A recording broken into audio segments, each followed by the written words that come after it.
नमस्कार, आप सभी का स्वागत है। आज हम आपको स्वर कोकिला के रूप में जाने वाली हम सबकी प्यारी लता मंगेशकर की प्रेम कहानी के विषय में जानकारी देने जा रही है। शायद ही आपने पहले कभी सुनी होगी, तो वीडियो को अंत तक देखिएगा। चैनल को लाइक और सब्सक्राइब जरूर से कर दीजिएगा प्लीज़।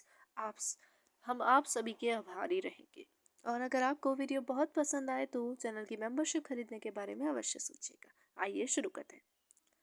लगभग 80 साल के अपने शानदार करियर में लता मंगेशकर ने हिंदी, बंगाली, मलयालम, गुजराती सहित 36 से ज्यादा भारतीय भाषाओं में 50,000 से ज्यादा गाने रिकॉर्ड किए थे।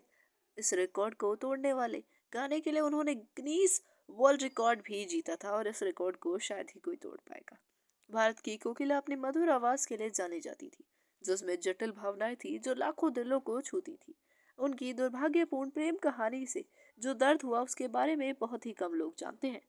मराठी संगीतकार और रंगमंच कलाकार पंडित दीनानाथ मंगेशकर की सबसे बड़ी बेटी लता मंगेशकर का जन्म 1929 में हुआ था। वह एक कट्टर क्रिकेट प्रशंसक थी जिसने राजस्थान के तेज गेंदबाज राज सिंह डूंगरपुर के साथ उनकी प्रेम कहानी का मार्ग प्रशस्त कर दिया था।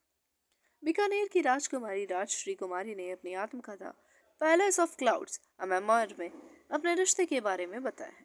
उन्होंने बताया कि लता मंगेशकर के छोटे भाई हृदयनाथ मंगेशकर ने उन्हें मिलवाया था।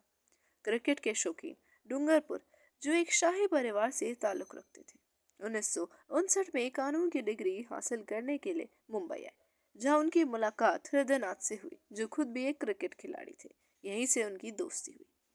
डूंगरपुर अक्सर अपने दोस्त से मिलने मंगेशकर के घर जाते थे, जहां उनकी मुलाकात लता जी से हुई। उनकी मुलाकात जल्द ही दोस्ती में तब्दील हो गई और धीरे धीरे वो कब प्यार में बदल गई इस बात का दोनों को अंदाजा नहीं हुआ।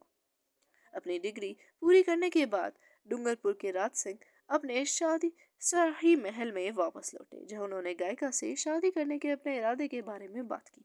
उन्हें सख्त मनाही मिली क्योंकि मंगेशकर गैर शाही पृष्ठभूमि से थी। भारी दबाव के बाद उन्हें हार माननी पड़ी और शादी की अपनी योजना उन्हें रद्द करनी पड़ी। लता मंगेशकर और राज सिंह डूंगरपुर दोनों ने ही अविवाहित जीवन बिताया, क्योंकि उन्होंने कभी किसी और से शादी करने का फैसला तक नहीं किया। उन्होंने एक दूसरे के अलावा किसी के बारे में कभी नहीं सोचा।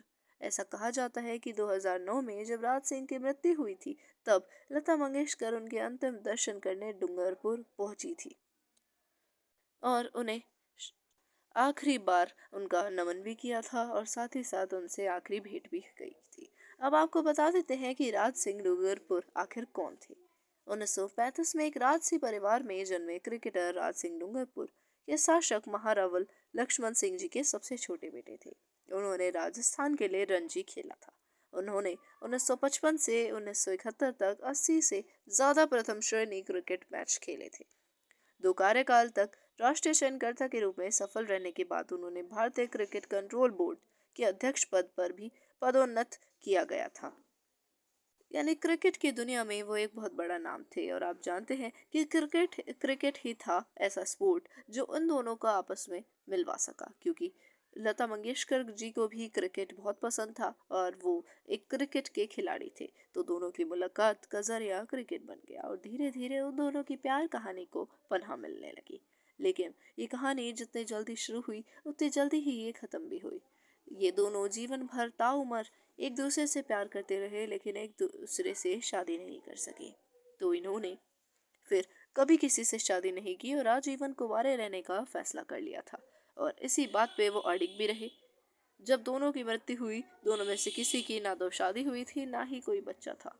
उन्होंने किसी बच्चे को गोद भी नहीं लिया था। अगर आपको की कहानी पसंद आई तो कृपया करके चैनल को लाइक और सब्सक्राइब कर दीजिएगा और हमेशा हमारे चैनल से अपना प्यार और समर्थन इसी प्रकार बनाए रखिएगा।